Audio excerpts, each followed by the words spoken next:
अभी हमारी मौजूदगी जो है वो दिल्ली यूनिवर्सिटी के आर्ट्स फैकल्टी में है और यूजीसी रेगुलेशन जो आकर स्टे लग गया सुप्रीम कोर्ट के द्वारा, उसको फिर से लागू करवाने के लिए यहाँ पे दिल्ली यूनिवर्सिटी के छात्र आए हुए हैं। और अभी अभी कुछ देर पहले यहाँ पे कुछ असामाजिक तत्व आते हैं और वो बच्चों के साथ जो है यहाँ छात्र हैं उनके साथ धक्का मुक्की करते हैं। हमारे साथ गुरकी रथ हैं, उनसे पूरा मामला जानने का प्रयास करते हैं। गुरकी, क्या हुआ था अभी जब आप लोग आंदोलन कर रहे हैं कि फिर से यूजीसी एक्ट को लागू किया जाए? ये काफ़ी समय से, जब से यूजीसी एक्ट आया था और उसके बाद उसको वापस लिया है, तब से ये आंदोलन अलग अलग प्रोटेस्ट के रूप में, अलग अलग प्रेस कॉन्फ्रेंसेस के रूप में और दिल्ली विश्वविद्यालय में भी और ऑल ओवर इंडिया में चल रहा है यूजीसी को वापस लेके आए जाने का। इसमें अलग अलग प्रोग्रेसिव संगठन शामिल हो रहे हैं और ये जो एक है, ये एक जनता का प्रोग्रेसिव डिमांड है और इसके ऊपर शुरुआत से, जब से प्रोटेस्ट इसके ऊपर चल रहे हैं, जो एबीवीपी के गुंडे हैं, जो इस सरकार के गुंडे हैं, उनका जो ऑनस्लॉट है, उनका अटैक है, वो जारी रह रहा है। ये एक बात है कि ये सिर्फ इस प्रोटेस्ट या इस यूजीसी मूवमेंट की बात नहीं है, ये हमेशा से होता आया है। जब भी जो जनता है, जब भी इस कैंपस के जो स्टूडेंट्स हैं अपना सही डिमांड उठाकर लेकर आते हैं, तब उनको इसी तरीके से अटैक किया जाता है। अभी जब हम लोग प्रोटेस्ट कर रहे थे तो यहाँ पर एबीवीपी के गुंडे आते हैं, वो एक साथी को थप्पड़ मारते हैं और फिर उसके बाद में उनकी इतनी हिम्मत होती है कि उधर से वो भागने की कोशिश करते हैं, उधर वो फिर बदतमीजी करते हैं। फिर उसके बाद एक महिला साथी को धक्का देता है एक लड़का। ऐसे में यहाँ पर पुलिस आती है। पुलिस बहुत देर से यहाँ पे खड़ी है, देख रही है। ये पुलिस जो कि क्लेम करती है कि हमारी रक्षा के लिए है, ये यहाँ पर आती है। जो एबीवीपी के गुंडे हैं उनको धक्का मार के अलग करती है हमसे और उनको भगा देती है और ये कहती है कि हमने इनको पकड़ लिया है। हमारी आंखों के सामने हुआ है, कई सारे रिपोर्टर्स वहाँ पर थे, उनको भगा दिया गया है, हमने देखा है।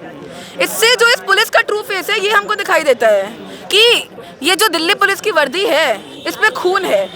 Delhi police has its hands red with the blood of so many students, of so many Rohit Vemulas और so many students इतने सारे कॉलेजेस में आके सुसाइड करते हैं, इसीलिए सिर्फ क्योंकि उनको दलित होने के कारण, उनको आदिवासी होने के कारण पैरासाइट्स की तरह ट्रीट किया जाता है जैसे वो किसी का हक मार के यहाँ पर आए हैं। जबकि सच्चाई है कि सदियों सदियों से ये वो पिछड़ा वर्ग है जिसका हक मारा गया है, जिसका हक इस ब्राह्मणकल स्टेट मशीनरी ने मारा है।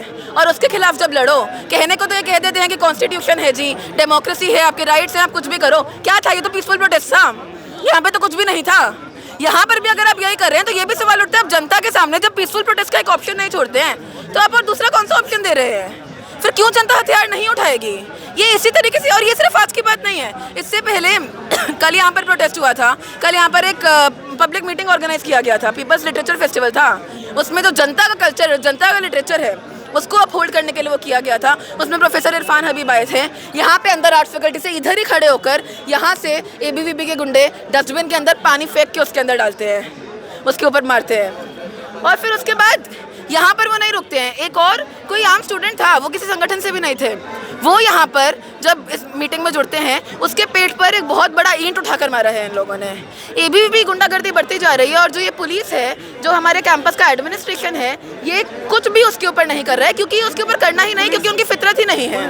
उनके साथ एक तरह सहयोग ही करिए, आप ये सीधे कह रहे हैं? हाँ, पुलिस उनके साथ सहयोग कर रही है क्योंकि यही पुलिस का नेचर है, यही उसका कैरेक्टर है। हमको ये समझना पड़ेगा कि जितना भी इस देश का पुलिस है, जो आर्म्ड फोर्सेस है, वो क्या स्पॉन्सर्ड है ये सारी चीजें, आप ये भी कह रही हैं? हाँ, ये सब स्टेट स्पॉन्सर्ड है। चाहे कोई एबीवीपी या गुंडा आके करे, चाहे पुलिस आके डायरेक्टली करे, चाहे कल को यहाँ पे आरएएफ आके हमारे ऊपर वाटर कैनन बरसाने लग जाए, या फिर यहाँ पर टीयर गैस शेल्स फेंकने लग जाए, या फिर यहाँ पर जो है पूरा का पूरा पैरामिलिट्री आके बंदूक से मारने लग जाए उन लोगों को जो अपने जल जंगल जमीन के लड़ रहे हैं। कुछ भी हो इस देश में, ये पूरा जो एक स्टेट मशीनरी है वो एक्ट कर रहा है और ये असल में उसी साम्राज्यवाद की तरह लेकर रहा है, क्योंकि इनको जरूरी है कि यहाँ पर ब्राह्मणवाद मेंटेन रहे, यहाँ पर वही सामंती व्यवस्था जो है, जो एक लैंडलॉर्ड रिश्ता है, वो मेंटेन रहे, ताकि यहाँ पर डेवलपमेंट ना हो। क्योंकि अगर यहाँ पे सचमुच का जनवाद आ गया, अगर यहाँ पे सचमुच का इंडस्ट्रियलाइजेशन हो गया, तो फिर जो ये ट्रम्प बैठा है, किसको बेवकूफ़ बनाएगा, किससे वो टैरिफ की गड़बड़ी करेगा, किसको कहाँ का सारा रिसोर्सेज और जो मजदूरी है वो लूट के लेकर जाएंगे। ये पूरा जो साम्राज्यवाद है, इसमें स्पेशली अभी मेनली अमेरिकी साम्राज्यवाद जो है, इसकी दलाली करने के लिए पूरा स्टेट मशीनरी बैठा है और उसी के लिए वो कर रहे हैं। और ये एबीवीपी किसको बनाते हैं? आप खुद सोचिए, पुलिस, फौज में, आर्मी में कौन लोग जाते हैं? गरीब घर के लोग जाते हैं, इसमें वो लोग जाते हैं जिनको कोई नौकरी चाहिए, जिनको कुछ अपने लिए सोच रहे हैं, या फिर उनमें ऐसा एक फेक नेशनलिज्म फीड किया जाता है कि वो उसके लिए जाते हैं और वही पिटते। कोई अडानी अम्बानी मोदी शाह का बच्चा नहीं है, ना एबीवीपी में, ना बजरंग दल में, ना पुलिस फौज में। एक आखिरी सवाल, मीडिया अब कहेगी कि जो आंदोलन उन लोगों ने किया था सवर्ण समुदाय के कि कितना शांतिपूर्ण था, अब तो मीडिया में दिखाया जाए कि यहाँ पे मारपीट हो रही है, छात्रों के बीच में ही आपस में गुत्थागुत्थी हो रही है। देखिए, जो ज़्यादातर मीडिया है, जब हम स्टेट मशीनरी का बात कर रहे हैं तो मीडिया भी उसी का हिस्सा है। अभी के समय पे जब राज जो है वो इसी ब्राह्मणवाद का, साम्राज्यवाद का इसका चल रहा है, तो मीडिया भी उसका है और वो यही नैरेटिव दिखाएगा। ये सिर्फ इस प्रोटेस्ट की बात नहीं है ना। अब आप देखिए कि इससे पहले इंडिया गेट पे प्रोटेस्ट हुआ था पोल्यूशन को लेकर, यही डीयू के स्टूडेंट्स से, बहुत सारे डीयू के स्टूडेंट्स उसमें साथ में आए थे। उस पर क्या नैरेटिव दिया था? वायलेंट प्रोटेस्ट है, चिली स्प्रे लेकर आ रहे हैं। आज तक पुलिस जो है प्रूफ नहीं कर पाई है कोर्ट में कहाँ से चिली स्प्रे आई, कौन लेकर आया, किसने मारी। पर अभी भी चिली स्प्रे नक्सल, अर्बन नक्सल, पता नहीं क्या चल रहा है। अभी तो पिस्तौल भी नहीं, चिली स्प्रे का वो ये देकर आ रहे हैं और उसको भी प्रूफ नहीं कर पाए हैं। उसके ऊपर मीडिया पहले से ही शुरू हो गया है। मीडिया का ये काम है करना, इन चीज़ों को इस तरीके से उछालना। और इसीलिए हम लोगों का, हम जो यहाँ पर रेवोल्यूशनरी स्टूडेंट ऑर्गेनाइजेशन के तौर पर बीएससीएम के बिहाफ पे मैं बोलती हूँ, मेरा सारा जितना भी प्रोग्रेसिव मीडिया हाउसेस है, जो आपके जैसे मीडिया हाउसेस है, उनसे एक अपील भी है कि और ज़्यादा बढ़ चढ़कर इन सब चीज़ों के ऊपर करें, सच में जनता का जर्नलिस्ट बने। हम सब स्टूडेंट से भी हम यही सीखते हैं यहाँ पर इस कैंपस में आके। अगर हम लॉ कर रहे हैं, जर्नलिज्म कर रहे हैं, कुछ भी पढ़ रहे हैं, तो which side of the history do we want to be on? हम पीपल्स जर्नलिस्ट बनना चाहते हैं या हम वही गोदी मीडिया बनना चाहते हैं जो बकवास करता है? चलिए गुरकी जी, आपने हमसे बात की, बहुत बहुत शुक्रिया।